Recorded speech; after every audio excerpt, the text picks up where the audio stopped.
Chapter 8. A Small Wig in a Jar. Ben hid in the bushes outside Granny's bungalow, whilst Mum and Dad were downstairs in the living room watching Strictly Stars Dancing on TV. Ben had scaled down the drainpipe outside his bedroom window and cycled 5 miles to Granny's. This alone was a sign of how curious Ben had become about his granny. He didn't like cycling. His parents were always encouraging him to get more exercise. They told him that being fit was absolutely necessary if you wanted to be a professional dancer. But since it didn't make much difference when you were lying under a sink screwing in a new length of copper piping, Ben had never willingly taken any exercise. Until now. If Granny was really going out for the first time in 20 years, Ben had to know where. It might just hold the key to how she came to have a ton of diamonds in her biscuit tin. So he huffed and puffed along the canal towpath on his chunky old bike until he came to Grey Close. The only thing was that being November, instead of being drenched in sweat, Ben was only mildly moist. He had pedalled fast because he knew he didn't have that much time. Strictly Dancing seemed to go on for hours, days even, but it had taken Ben half an hour to cycle over to Granny's, and as soon as the show was over, Mum would be calling him downstairs for his tea. Ben's parents loved all the dancing TV shows, Dancing on Ice Skates, So You Think You May Be Able to Dance a Bit, but they were completely obsessed with Strictly Stars Dancing.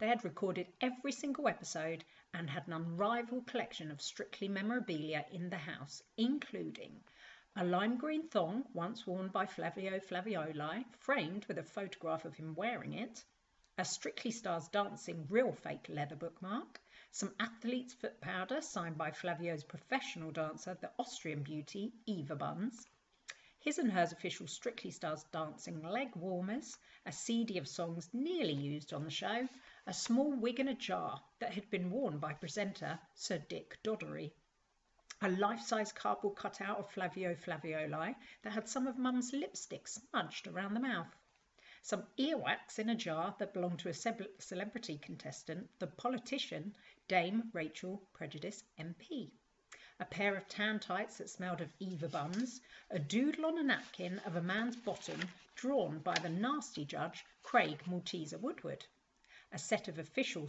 Strictly Stars Dancing egg cups, a half-full tube of Ralgex used by Flavio Flavioli, a Craig Malteser Woodward posable action figure, a Hawaiian hot pizza crust that had been left by Flavio, complete with a signed letter of authenticity from Eva Buns.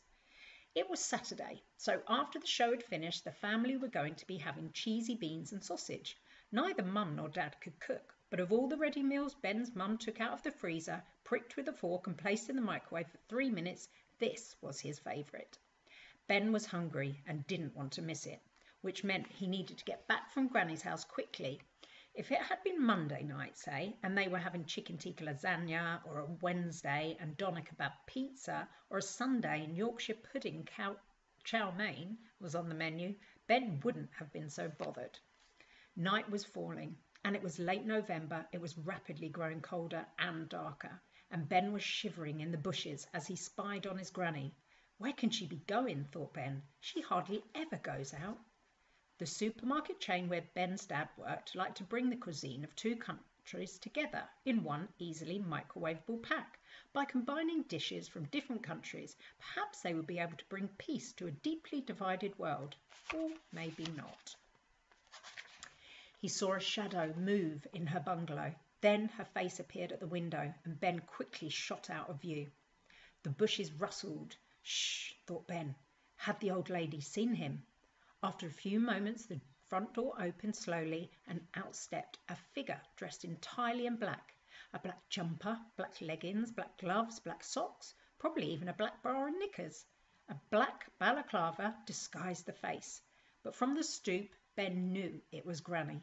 She looked like someone from one of the covers of the book she loved reading. She straddled her mobility scooter and revved the engine. What on earth was she doing? And more importantly, why was she dressed like a ninja? Ben propped his bike up against the bushes and got ready to tail his own grandmother, which was one thing he had never in a million years dreamt of doing. Like a spider scuttling around a bathroom, trying not to be seen, Granny steered her scooter closer to the walls. Ben followed on foot as quietly as possible. It wasn't too difficult to keep up, as the top speed of the mobility scooter was 4 miles per hour.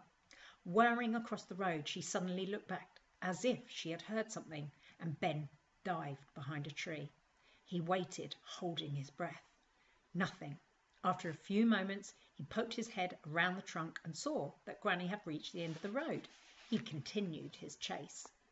Soon they were near the town's high street. It was all but deserted. As it was early evening, all the shops had shut for the day, and the pubs and restaurants had yet to open for the night. Granny stayed out of the glow of the streetlights, swerved into doorways as she neared her destination. Ben gasped when he saw where she had parked, the jeweller's shop. Necklaces and rings and watches sparkled in the window. Ben couldn't believe his eyes as Granny took out a tin of cabbage soup from the scooter's basket. She glanced around theatrically, then pulled back her arm in readiness to smash the tin through the jeweller's shop window. "No!" shouted Ben. Granny dropped the tin. It crashed to the ground, and cabbage soup oozed onto the pavement. "Ben!" hissed Granny. "What are you doing here?"